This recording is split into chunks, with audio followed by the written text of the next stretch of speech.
ವಿಚಾರ ಮಾಡಿ ಮಾತಾಡಿ ಏನೋ ಮಾತಾಡಿದ್ರು ಮೊದಲ ಸೋನ್ಯಾಳ ಇದ್ದೀವಿ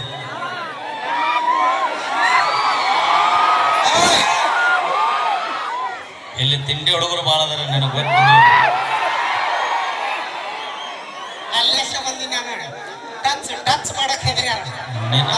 ಟಚ್ ಅಲ್ಲವಿ ಎಷ್ಟು ಗೌರವಿಸ್ಬೇಕು ಅಷ್ಟು ಪ್ರೀತಿಸ್ಬೇಕು ಪ್ರೀತಿಸ್ತಾರ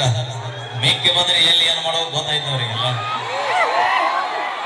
ನಾ ದಯವಿಟ್ಟು ಇಲ್ಲಿ ಇಲ್ಲಿ ನೀವು ಒಟ್ಟರ ಕೇಳ್ಕೊಡ್ರಿ ಬ್ರದರ್ ದಯವಿಟ್ಟು ಇನ್ನು ಇದೇ ಲೆಕ್ಕ ತಿನ್ನ ಎಲ್ಲ ಕಡೆ ಹೋಗಿ ನೀ ಇವತ್ತು ಬಂದಿ ದಿಸ್ ಇಸ್ ಮೈ ಸೆಕೆಂಡ್ ನನ್ನ ತವ್ರ ಮನೆ ಇದ್ದಂಗಿದೆ ಎರಡನೇ ಸಲ ನಾವು ಬರೋದಿಲ್ಲ ನನಗೆ ಇನ್ನೊಂದು ಗೊತ್ತೇನ ಈ ಭಾಗದಾಗ ಬಂದಾಗ ನಾ ಯಾರಿಗೆ ಫೋನ್ ಮಾಡ್ತೀನಿ ಎಲ್ಲ ಗೊತ್ತಿಲ್ಲ ನಮ್ಮ ರಿಲೇಷನ್ ಭಾಳ ಜನ ಅದಾರ ಮತ್ತೆ ಅವ್ರಿಗೆ ಒಂದು ಫೋನ್ ಯಾವತ್ತೂ ಮಾಡಿಲ್ಲ ಬಟ್ ಈ ಭಾಗದಾಗ ಎಲ್ಲೇನ ಈ ಭಾಗದಾಗ ಬಂದ್ರು ಫಸ್ಟ್ ಫೋನ್ ಬರೋದು ಎಲ್ಲಿ ಅಂದ್ರೆ ನಮ್ಮ ಸೋನ್ಯಾಳ ಹುಡುಗರಿಗೆ ಫೋನ್ ಹೋಗಿರುತ್ತೆ ನಾನು ಹುಲಿಗಳ ಎಲ್ಲಿದ್ರೆ ಬರಾತೀನಂತ ಅಷ್ಟು ಪ್ರೀತಿ ವಿಶ್ವಾಸ ಕೊಟ್ಟಿರ್ತಕ್ಕಂಥ ಊರು ನನ್ನ ಸಹೋದರರು ಇರುವಂತವರು ಡೇ ನೈಟ್ ಏನೋ ಒಂದು ಸಮಸ್ಯೆ ಆದ್ರೂ ಕೂಡ ಎನಿ ಟೈಮ್ ಸ್ಪಂದಿಸುವಂತ ಗೆಳೆಯರ ಬಳಗ ಬಹಳ ಅದ ಅವ್ರೆಲ್ರಿಗೂ ನಾನು ಸದಾ ಚಿರಋಣಿ ಆಗಿರ್ತೀನಿ ಅಣ್ಣ ಹುಲಿಗಳ ಹುಷಾರಿರಪ್ಪ ನಾಳೆ ಕಾಲೇಜ್ಗೆ ಹೋಗ್ಬೇಕು ನಿಮ್ಮ ಹುಡುಗಿ ಮಕ್ಕ ನೀವು ನೋಡ್ಬೇಕು ಅದಕ್ಕ ದಯವಿಟ್ಟು ಗಚ್ಚಿ ಕುಂದ್ರಿ ಕೆಲಸ ಅಲ್ಲ ನೌಕರಿ ಮಾಡೋರ್ನ ನಾವು ಕರೆಕ್ಟ್ ಆಗಿ ನೋಡೋಲ್ಲ ಇನ್ನು ಹೊಲದ ಕೆಲಸ ಮಾಡೋವಿಲ್ಲ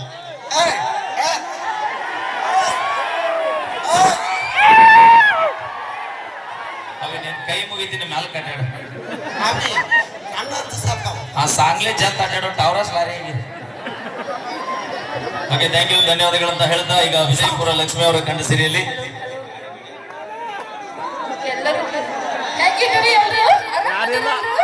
ಆರಾಮಿದ್ದಲ್ಲ ಇಷ್ಟು ಒಂದು ಕಾರ್ಯಕ್ರಮ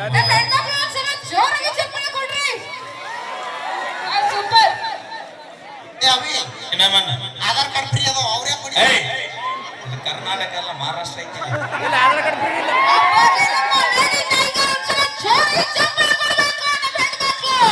ಇಲ್ಲೇನಿದ್ರು ಬರೀ ನಮ್ಮ ಹುಲಿಗಳು ಆಟಿಲ್ಲ ಅದಕ್ಕೆ ಈ ಗೇಟ್ ಈ ಕಡೆ ಬರಬಾರ್ದು ನಾ ಹೇಳೋದು ಕೇಳ ಮುಂದೆ ಹೋಗ್ಬೇಡ ಹಿಂದಿನ ಮಾತಾಡ ನೀ ಮುಂದೆ ಹೋಗ್ಬೇಡ ಬ್ಯಾಡ ಅದಕ್ಕಲ್ಲ ಆ ಮೊಬೈಲ್ನಾಗ ಹಿಡಿಸೋದಿಲ್ಲ ನೀ ಅದಕ್ಕೆ ಮಾಮ ಮಾಮ ಅನ್ನಬೇಡ ಮಾಮ ಅಂದ್ ಯಾರು ಎಕರೆಲ್ಲ ಡಮ್ ಅನ್ನೋದು ಮಾಡೋದು ಯಾರಿಗೂ ನಮ್ಗ ಥ್ಯಾಂಕ್ ಯು ಈ ಒಂದು ಕಾರ್ಯಕ್ರಮಕ್ಕೆ ಅತ್ಯದ್ಭುತವಾಗಿ ಧ್ವನಿ ನೀಡಿರುವಂತಹ ಧ್ವನಿ ವರ್ಧನೆ ನೀಡಿರುವಂತಹ ಆತ್ಮೀಯ ಕುಚುಕು ಸಹೋದರ ನಮ್ಮ ಕಂಟು ವಿಜಯಪುರ ಅವರಿಗೂ ಕೂಡ ಒಂದ್ಸರಿ ಜೋರ ಚಪ್ಪಾಳೆ ಬರಲ್ರೇನ ಎರಡನೇ ಬಾರಿಗೆ ಬರಮಾಡಿಕೊಂಡಂತಹ ಮಹಾರಾಷ್ಟ್ರ ರಾಜ್ಯ ಸಾಂಗ್ಲಿ ಜಿಲ್ಲಾ ಜತ್ತ ತಾಲೂಕಾ ಸೋನ್ಯಾಳ ಗ್ರಾಮದಲ್ಲಿ ಶ್ರೀ ಅಂಬಾಭವಾನಿ ತರುಣ ಮಂಡಳ ಸೋನ್ಯಾಳಿಯವರ ವತಿಯಿಂದ ದಸರಾ ಹಬ್ಬದ ನಿಮಿತ್ತವಾಗಿ ಈ ಕಾರ್ಯಕ್ರಮ ಯಾವಾಗೂ ಆಗ್ಬೇಕಾಗಿತ್ತು ದಸರಾದಾಗ ಬಟ್ ಕಲಾವಿದರು ಬಿಸಿ ಶೆಡ್ಯೂಲ್ ಒಳಗಿದ್ದ ಕಾರಣ ಫ್ರೀ ಯಾವಾಗ ಐತಂತ ಡೇಟ್ ಕೇಳ್ಕೊಂಡು